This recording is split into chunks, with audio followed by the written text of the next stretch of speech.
Il y avait un temps sous l'Amérique dormait dans une religiosité glaciale. Les églises étaient pleines, mais les cœurs étaient vides. Les prédicateurs recitaient des sermons écrits sur des manuscrits, mais l'Esprit de Dieu ne se mouvait plus comme autrefois. Les temples étaient remplis de traditions, de doctrines mortes et de programmes humains.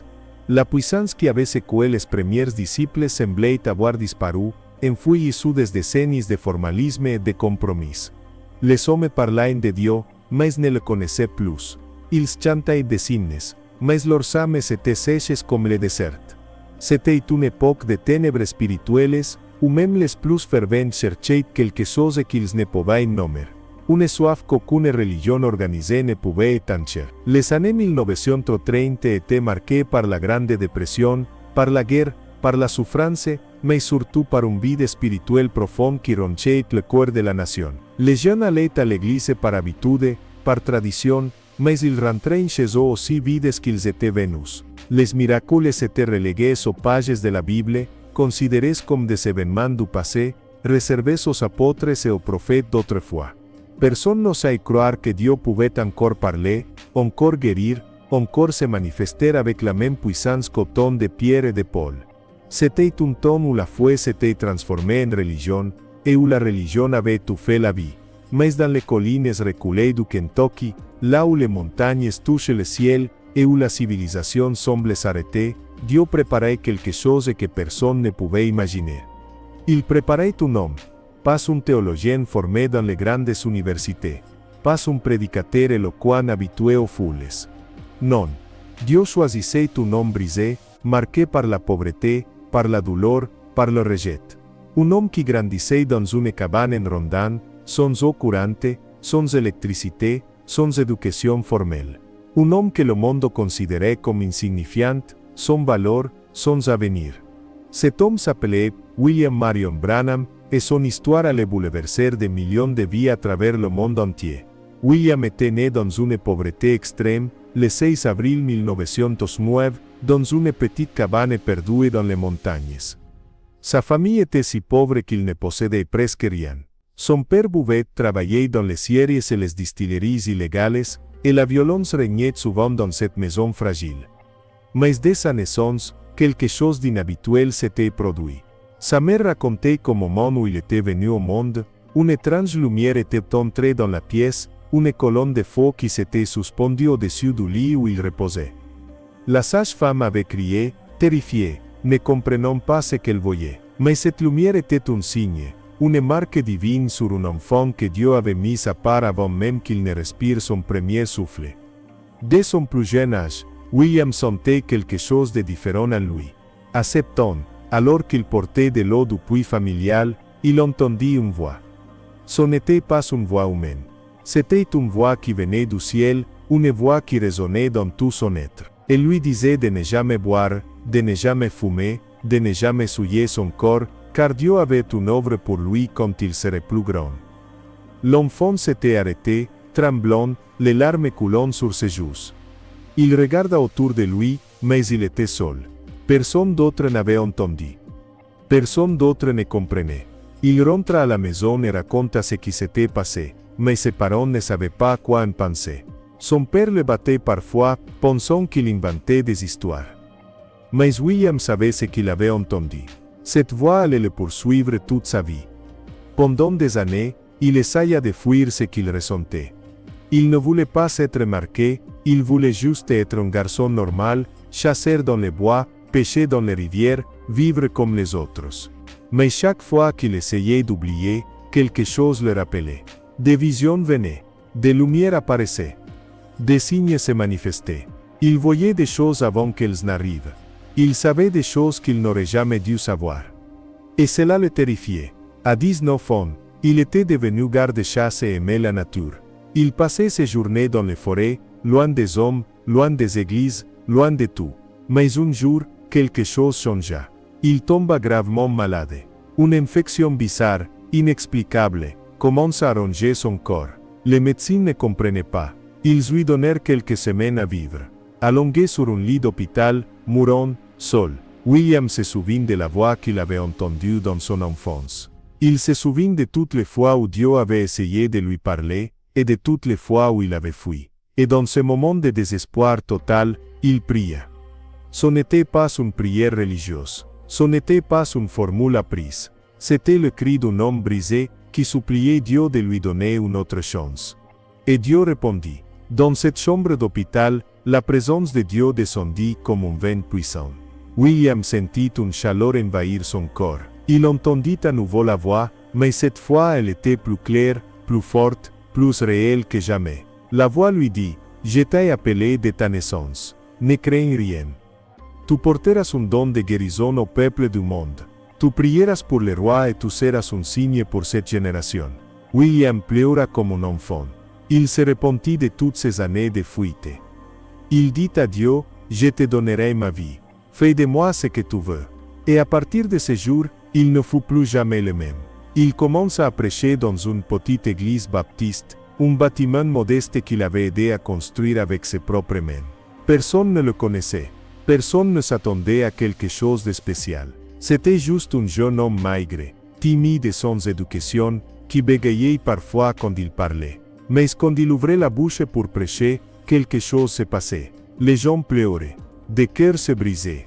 Des pécheurs tombaient à genoux, suppliant Dieu de les pardonner. Ce n'était pas à cause de l'éloquence. Ce n'était pas à cause de la théologie. C'était à cause de la présence. William portait quelque chose que personne ne pouvait expliquer. Quand il priait, on sentait le ciel s'ouvrir. Quand il parlait, on entendait la voix de Dieu à travers lui. Si quelque chose en vous éveille en lisant ces mots. Si vous sentez que Dieu est en train de vous parler maintenant, ne laissez pas ce moment passer. Écrivez dans les commentaires. Dites à Dieu que vous êtes prêt à le rencontrer. Dites à Dieu que vous êtes prêt à le rencontrer. Comme William l'a rencontré. Ce n'est pas une histoire du passé. C'est une invitation pour aujourd'hui. Les années passèrent, et le ministère de William grandissait lentement. Il se mariait et avait des enfants, travaillait comme garde-chasse pour subvenir aux besoins de sa famille. Mais il n'avait jamais oublié la promesse que Dieu lui avait faite. Il savait que quelque chose de plus grand allait venir. Il priait pendant des heures, parfois des nuits entières. Il jeûnait régulièrement. Il pleurait devant Dieu, suppliant de voir la puissance de Dieu se manifester comme dans le livre des Actes. Il voulait voir les aveugles voir, les sourds entendre, les paralytiques marcher. Il voulait voir les pécheurs sauvés par milliers. Il voulait voir le feu du ciel descendre à nouveau sur la terre. Et puis en 1946, tout bascula. William avait alors 37 ans. Il priait seul dans une cabane isolée dans les bois, cherchant Dieu avec une intensité désespérée. Il avait dit à Dieu qu'il ne sortirait pas de là tant qu'il n'aurait pas reçu une réponse claire. Il jeûnait depuis des jours. Son corps était faible, mais son esprit était en feu. Et une nuit alors qu'il était agenouillé, pleurant, suppliant quelque chose se produisit. La pièce s'illumina soudainement d'une lumière surnaturelle. Ce n'était pas la lumière d'une lampe ou d'une bougie. C'était la lumière celle qui ne vient que du trône de Dieu.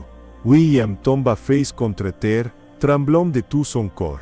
Il sentit une présence entrer dans la pièce, une présence si sainte, si pure et si puissante qu'il pensait mourir. Et puis il entendit des pas qui se rapprochaient. Il n'osait pas lever les yeux. Il savait que ce n'était pas un homme. C'était un être céleste. La voix parla, douce mais avec une autorité absolue. Ne crains pas. Je suis envoyé de la présence de Dieu, Tout-Puissant pour te dire que ta vie singulière et tes voix mal comprises ont été destinées à porter un don de guérison divine au peuple du monde. Si tu es sincère et que tu amènes les gens à te croire, rien ne pourra résister à ta prière. Pas même le cancer. William pleurait, submergé par la gloire de Dieu. L'ange lui montra des signes. Quand il prendrait la main d'une personne malade, il sentirait dans sa propre main les vibrations de la maladie. Si c'était une infection, une sensation particulière. Si c'était une tumeur, une autre sensation. Si c'était un démon, sa main enflait. Dieu lui donnait un don surnaturel. Un signe pour confirmer sa parole. Quand William sortit de cette cabane, il n'était plus le même homme. Quelque chose de visible avait changé. Les gens le remarquaient. Quand il entrait dans une pièce, une atmosphère de révérence tombait. Les conversations s'arrêtaient. Les moqueries cessaient. Même ceux qui ne croyaient pas sentaient quelque chose. Ils portaient la gloire. Ils portaient l'onction. Ils portaient la présence de Dieu comme un manteau invisible mais perceptible. Les premières réunions après cette visite angélique furent explosives. Des milliers de personnes commencèrent à fluer. Les aveugles recevaient la vue. Les sourds entendaient. Les paralytiques jetaient leurs béquilles et marchaient. Les cancers disparaissaient instantanément. Les démons criaient et sortaient despossédés. Des athées tombaient à genoux. Pleurant. Suppliant Dieu de les sauver. Ce n'était pas un spectacle. Ce n'était pas du théâtre. C'était la puissance brute et pure du Dieu vivant qui se manifestait à travers un homme brisé. Un homme qui avait appris à mourir à lui-même pour que Christ vive en lui. Un soir dans une petite ville de l'Indiana, une femme fut amenée sur une civière. Elle était mourante, son corps rongé par le cancer. Les médecins l'avaient renvoyée chez elle pour mourir. Elle n'avait plus que quelques jours à vivre. Quand William la vit, il prit sa main. Immédiatement sa propre main enfla et devint rouge. Il sentit la maladie. Il ferma les yeux et pria. Ce n'était pas une prière longue. C'était simple. Père, au nom de Jésus, je reprends cette maladie. Qu'elle parte maintenant. Et à cet instant, la femme se redressa sur sa civière. Elle cria. Je suis guérie. Je sens quelque chose qui est parti de mon corps. Elle descendit de la civière et marcha. Les gens pleuraient. Criant. Louez Dieu. Mais William, lui s'éloigna discrètement, épuisé. Vidé. Sachant que ce n'était pas lui, mais Dieu qui avait agi. Si vous sentez que Dieu veut faire quelque chose de nouveau dans votre vie, si vous ressentez cette faim de voir la puissance de Dieu comme jamais auparavant, je vous invite à vous inscrire à cette chaîne, maintenant, et activer la cloche de notification. Pourquoi? Parce que ce que vous êtes en train de lire n'est qu'un fragment d'un feu qui doit brûler dans cette génération. Nous publions régulièrement des histoires qui réveillent les morts spirituels, qui rallument le cœur éteint, qui appellent les intercesseurs à leurs hôtels. Ne manquez pas ce que Dieu veut vous dire. Cliquez sur s'abonner maintenant. Votre destinée pourrait dépendre de ce que vous allez entendre dans les prochains jours. Dans une usine automobile de Detroit, un contremaître dur et cynique entendit parler de ces réunions. Il ne croyait pas. D'autres técromin à vous pro. No so dire mentir. Il pensait que c'était de la manipulation, de l'hystérie collective. Mais quelque chose le poussa à aller voir. Il entra dans l'auditorium. Les bras croisés, le visage fermé, déterminé à ne rien ressentir. Mais quand William monta sur l'estrade, cet homme commença à trembler. Il ne comprenait pas pourquoi. Il n'avait rien demandé. Il n'avait même pas prié. Mais une puissance invisible le saisit. Il tomba à genoux au milieu de la foule et commença à pleurer comme un enfant. Il criait. Dieu, pardonne-moi, je suis un pécheur, sauve-moi. Il fut sauvé cette nuit-là, sans que personne ne lui prêche directement, juste par la présence de Dieu qui remplissait l'atmosphère. Un autre témoignage marquant se produisit dans un train, alors que William voyageait d'une ville à une autre. Un homme s'assit à côté de lui, un businessman élégant, bien habillé. Ils commencèrent à parler. William ne mentionna pas son ministère. Mais au bout de quelques minutes, l'homme devint étrangement silencieux. Il fixait William avec des larmes dans les yeux. Finalement il dit, « Monsieur, je ne sais pas qui vous êtes, mais je sens que Dieu est avec vous. Je suis en train de détruire ma vie. J'ai quitté ma femme. Je vis dans l'adultère. Je mens à tout le monde. Mais en ce moment je sens que je ne peux plus continuer comme ça. Pouvez-vous prier pour moi ?» William pria pour lui dans ce train. Et cet homme se repentit avec des sanglots déchirants, là devant les autres passagers qui le regardaient. Interdit. La présence de Dieu suit ceux qui marchent dans la crainte et dans l'obéissance. Mais tout n'était pas gloire et triomphe. William faisait face à une opposition féroce. Des pasteurs jaloux le traitaient de fanatique, de faux prophètes, de séducteurs. Des dénominations le rejetaient parce qu'il ne rentrait pas dans leurs cases théologiques. Des hommes d'église, prisonniers de leur système et de leurs doctrines, ne supportaient pas de voir Dieu agir en dehors de leur structure. Ils l'accusaient de diviser les églises, de semer la confusion, d'attirer l'attention sur lui-même. Mais William ne cherchait pas la gloire des hommes. Il fouillait même la célébrité. Après les grandes réunions, il se retirait dans les montagnes, seul avec Dieu, pour pleurer, pour prier, pour se vider de lui-même. Il disait souvent, « Je ne suis qu'un homme, ce n'est pas moi qui guérisse, c'est lui, je ne suis qu'un instrument brisé entre ses mains. » Sa théologie n'était pas compliquée. Il prêchait le retour au fondement, la foi simple et la repentance sincère, le baptême au nom de Jésus-Christ, la sanctification, la puissance du Saint-Esprit. Il insistait sur la vie de prière, sur le jeûne, sur la séparation du monde. Il disait aux chrétiens qu'ils ne pouvaient pas vivre comme le monde et attendre la puissance de Dieu. Il appelait les femmes à la modestie, les hommes à l'intégrité, les prédicateurs à la sainteté. Il n'avait pas peur de dire la vérité, même si cela lui coûtait des amis, même si cela lui fermait des portes. Il savait qu'il devait plaire à Dieu, pas aux hommes. Les nuits de veille étaient fréquentes. William passait des heures à genoux, dans sa petite chambre, le visage contre le sol, pleurant devant Dieu. Il suppliait Dieu de ne jamais retirer sa présence de lui. Il confessait ses moindres pensées, ses moindres erreurs. Il vivait dans une conscience aiguë de la sainteté de Dieu. Il savait que l'onction ne restait pas sur ceux qui prennent Dieu à la légère. Il disait souvent, « Si je ne prie pas, je meurs spirituellement. Si je ne jeûne pas, je perds la sensibilité. Si je ne pleure pas devant Dieu, mon cœur devient dur. » C'était là le secret de sa puissance. Ce n'était pas un don tombé du ciel sans effort. C'était le fruit d'une vie crucifiée, d'une vie cachée en Christ, d'une vie qui avait appris à mourir quotidiennement. Un jour, un jeune prédicateur lui demanda, « Frère Branham, comment puis-je avoir ce que vous avez ?» William le regarda avec des larmes dans les yeux et répondit, « Fais-tu vraiment le savoir? Es-tu prêt à payer le prix? Es-tu prêt à passer des nuits entières à genoux, à jeûner jusqu'à ce que ton corps crie, à être incompris, rejeté, calomnié, moqué? Es-tu prêt à voir ta famille souffrir à cause de ton obéissance à Dieu? Es-tu prêt à porter un fardeau si lourd que tu te sentiras écrasé? Si tu es prêt pour cela, alors va dans ta chambre, ferme la porte, et ne sors pas tant que Dieu ne t'aura pas touché. » Ce jeune homme ne revint jamais. Le prix était trop élevé. Si vous sentez cette conviction maintenant, si vous savez que Dieu vous appelle à quelque chose de plus profond, ne résistez pas. Écrivez « Je veux » dans les commentaires et engagez-vous devant Dieu à commencer une vie de prière sérieuse dès aujourd'hui. Ne laissez pas cette émotion s'évaporer. Agissez maintenant.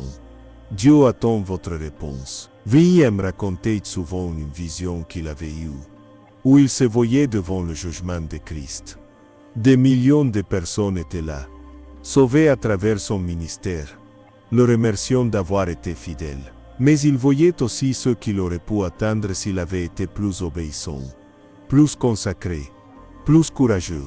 Cette vision le hantait et le poussait à ne jamais se relâcher, à ne jamais se contenter de ce qui était déjà accompli. Il savait que chaque âme comptait, que chaque vie était précieuse aux yeux de Dieu. Les signes continuaient à l'accompagner. Un photographe incrédule voulut prendre une photo de William pendant qu'il priait pour les malades, pensant prouver que c'était de la supercherie. Mais quand il développa la pellicule, il vit une colonne de feu au-dessus de la tête de William. La photo fut analysée par des experts, qui confirmèrent qu'elle n'avait pas été truquée. Cette photo fit le tour du monde. Mais William, lui, ne cherchait pas à la montrer. Il disait, « Ce n'est qu'un signe pour ceux qui doutent. Moi je n'ai pas besoin de voir pour croire. Je marche par la foi, pas par la vue. » Dans les années qui suivirent, William voyagea à travers le monde entier. L'Afrique, l'Inde, l'Europe, l'Amérique du Sud. Partout où il allait, les mêmes miracles se produisaient. Des foules immenses, parfois des centaines de milliers de personnes, venaient pour être guéries, pour être sauvées, pour rencontrer Dieu. Mais William restait humble. Il refusait les honneurs, refusait l'argent, refusait la célébrité. Il vivait simplement, dans une petite maison modeste, avec sa famille. Il disait, je ne suis rien, Jésus est tout. Un soir, en Afrique du Sud, lors d'une réunion dans un stade, un homme aveugle de naissance fut amené. Il avait entendu parler de William et avait voyagé pendant des jours pour venir. Quand William posa ses mains sur ses yeux et se pria, l'homme poussa un cri. Il disait, je vois de la lumière, je vois des formes, je vois des visages. Puis soudainement, il vit clairement. Il regarda autour de lui, submergé par la beauté du monde, qu'il découvrait pour la première fois. Il tomba aux pieds de William en pleurant. Mais William le releva et dit, ne me remercie pas, remercie Jésus, c'est lui qui t'a guéri. Moi je ne suis qu'un serviteur. Dans une ville de l'Inde, une femme possédée par des démons depuis des années fut amenée. Elle criait, se débattait, insultait. Les démons venaient hurler contre William, disant, nous te connaissons, tu es celui qui nous chasse partout. William s'approcha calmement, fixa la femme dans les yeux, et dit avec autorité, au nom de Jésus-Christ, sortez d'elle maintenant. À cet instant, la femme se raidit, puis s'effondra. Quand elle se releva, elle était complètement libre. Son visage rayonnait de paix. Elle se mit à louer Dieu, avec des larmes de joie. Les milliers de personnes présentes explosèrent en louanges. Mais malgré tous ces miracles, malgré toute cette gloire, William portait une tristesse profonde.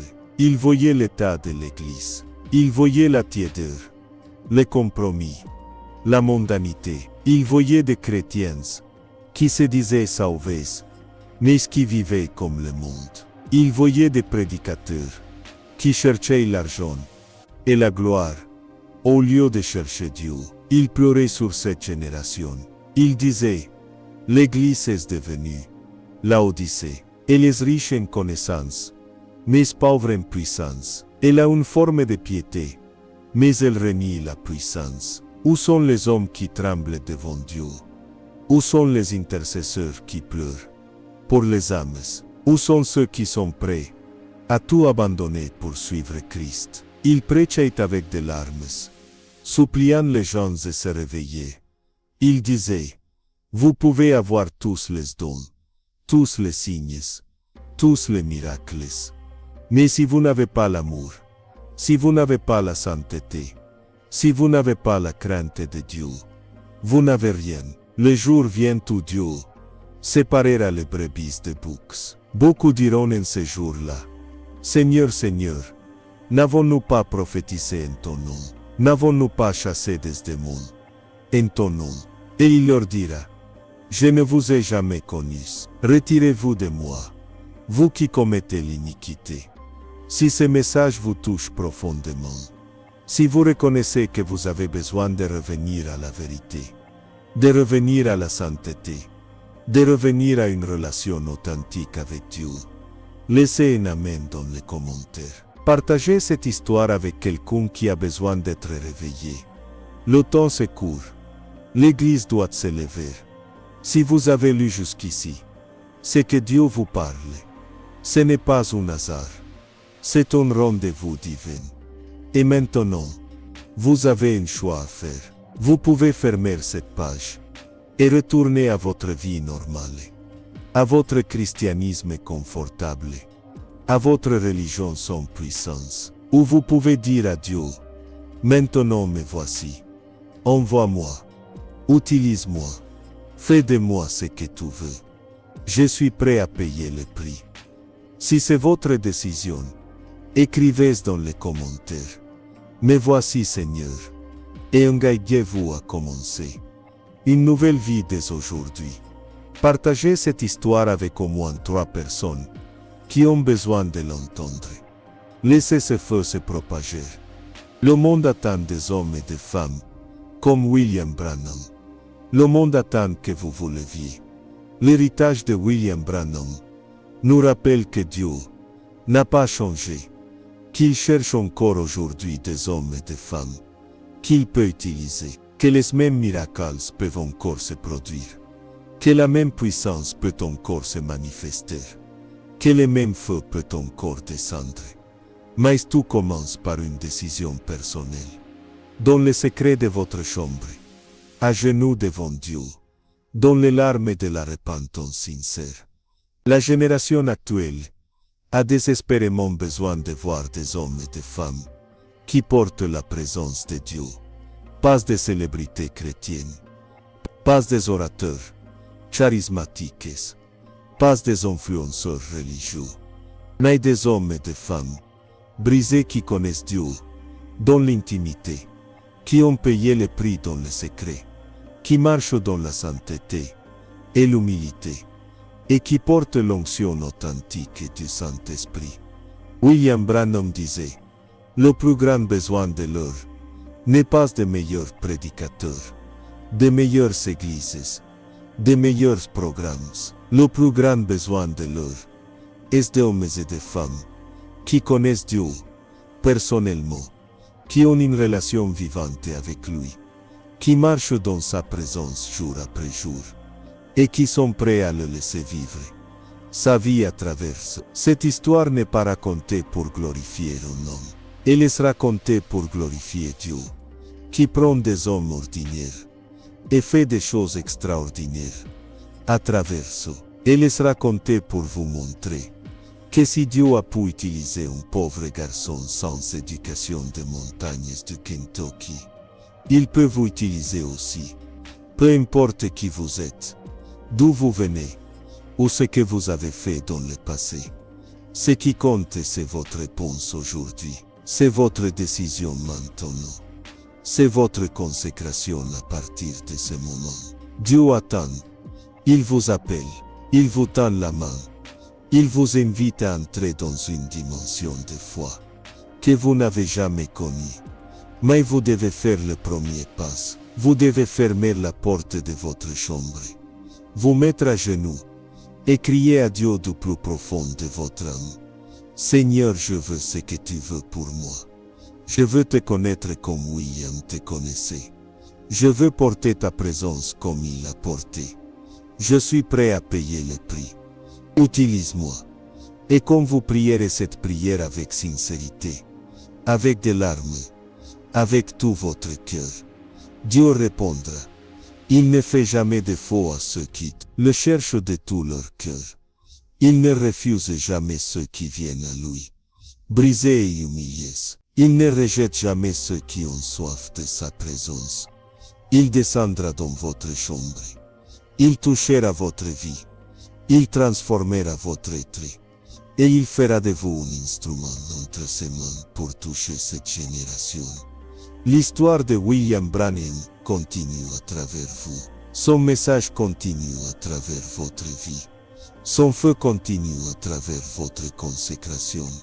Ne laissez pas cette flamme s'éteindre. Prenez le flambeau. Portez la torche. Soyez celui ou celle que Dieu cherche dans cette génération. Le monde attend. L'Église attend. Le ciel attend. Le ciel attend. Le ciel attend. Et Dieu attend votre réponse. Que ferez-vous maintenant?